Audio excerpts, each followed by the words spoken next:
Semakin keras dan gencar serangan yang dilancarkan PDIP lewat Sekjen Hasto Kristianto, semakin tegas dan terbuka pula Presiden Prabowo memuji keberhasilan kepemimpinan pada era Presiden Jokowi. Kemarin saat pembukaan Tanwir dan peringatan Milad Muhammadiyah yang ke-112 di Universitas Muhammadiyah Kupang di NTT, Presiden Prabowo dalam sambutannya masih memuji keberhasilan kepemimpinan pada era Presiden Jokowi, yang pada saat yang sama di Jakarta, PDIP justru mengklaim kerusakan yang ditimbulkan pada era Presiden Jokowi baru bisa pulih setelah 5 kali pemilu, mengutip Ikrar Nusa Bakti. PDIP sendiri baru berani mengumumkan pemecatan Jokowi dan keluarganya memakai pengeras suara saat ini saja. Sebelum-sebelumnya tidak, masih seperti berbisik saja atau pakai bahasa bersayap yang harus diterjemahkan sendiri oleh pendengar. Agak takut juga PDIP kiranya kehilangan konstituen yang merupakan pendukung fanatik Jokowi, tapi masih merupakan konstituen PDIP. PDIP baru berani saat ini karena perhelatan pilkada dan pileg pilpres sudah selesai. Terbukti memang pengaruh Jokowi itu nyata di PDIP. Untung pileg masih menang, kalau keras sejak semula, maka bisa-bisa semua tumbang. Jokowi sendiri baru kali ini juga merespon pemecatan PDIP yang diumumkan lantang pakai pengeras suara oleh Sekjen Hasto Kristianto tersebut. Sebelum-sebelumnya tidak juga. Jokowi memilih diam, minimal tersenyum manis saja. Respon Jokowi unik juga. Berarti partainya partai perseorangan, kata Jokowi singkat. Ini respon seperti orang yang tak mengerti atau paham politik. Apa pula itu partai perseorangan. Tapi itulah Jokowi. Apa yang bergemuruh dalam hati tak mau diungkapkan di mulut secara gamblang. Bahkan apa yang dikeluarkan dari mulutnya justru tak dimengerti oleh kebanyakan orang. Ya berarti partainya perorangan. Artinya berarti Pak Jokowi tidak terafiliasi dalam partai sekarang ya? Partainya jadi perorangan. Ada pepatah lama yang mengatakan harimau dalam perut tapi kambing juga yang dikeluarkan dari mulut.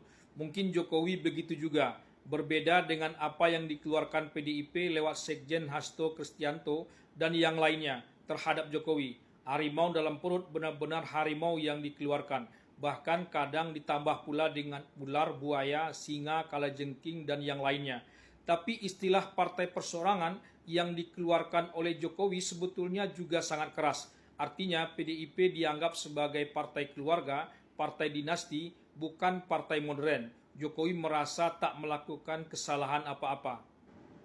Jokowi tak kunjung menyerahkan kartu anggotanya bisa jadi karena merasa tak pernah melanggar aturan partai. Partai mencalonkan Ganjar Mahfud, Jokowi tak juga menolak. Gibran diusung mendampingi Prabowo, bukan juga atas perintah Jokowi. Partai-partai jugalah yang mengusung Prabowo Gibran, bukan kewenangan Jokowi pula. Putusan MK terbit terbukti tidak intervensi Jokowi. PDIP lah yang memilih jalan politiknya sendiri, bahkan tanpa bertanya sedikit pun kepada Jokowi. Jokowi juga tak berkampanye buat Prabowo Gibran. Jadi tidak bisa akhirnya salah Jokowi atas apa yang dialami PDIP saat ini. Karena pileg, pilpres, dan pilkada sudah selesai, agaknya pertarungan antara PDIP dan Jokowi semakin terbuka. Tak hanya semakin terbuka, tapi juga mungkin akan semakin personal. Kemarin Sekjen PDIP Hasto bertemu dengan Valencia Tisu dan orang tuanya. Valencia mantan kekasih Kaisang Pangarep yang selangkah lagi naik ke pelaminan tapi batal. Calon menantu dan besan Jokowi ini sepertinya direkrut Hasto bergabung ke PDIP. Entah apa rencana Hasto di balik rekrutmen itu hingga harus ditampilkan di publik. Adakah rahasia yang bisa dipakai buat menyerang Jokowi dan keluarga lewat semua itu? Pidato Presiden Prabowo di forum terbuka yang terus saja memuji keberhasilan pada era Presiden Jokowi menandakan usaha PDIP yang ingin memisahkan sejak awal antara Prabowo dan Jokowi belum berhasil alias gagal total. Bagi Prabowo bisa jadi urusan antara PDIP dan Jokowi bukanlah urusan dirinya dengan Jokowi dan bukan juga urusan dirinya dengan PDIP.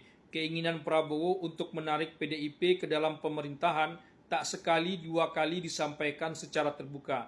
Hanya saja sepertinya PDIP mengajukan syarat yang tak mau untuk mengatakan tak akan mau dikabulkan Prabowo.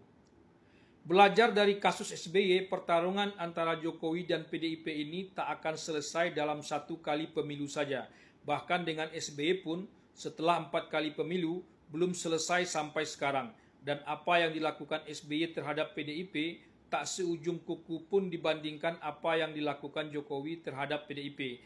Karena itu ini tak hanya akan lebih abadi tapi juga akan lebih keras.